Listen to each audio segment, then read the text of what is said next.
W1 Pro tutorial series, taking photos and videos by gesture.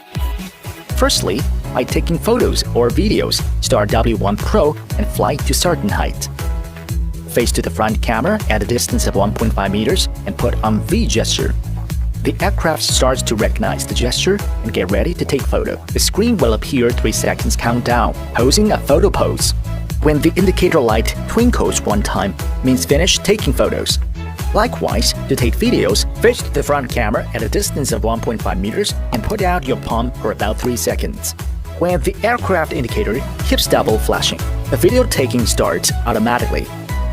Point to the camera and put out your palm again. When the aircraft indicator stops double flashing, the video taking ends automatically. You can also use the remote control to take photo or video. Above are the methods for taking photos and videos by gesture.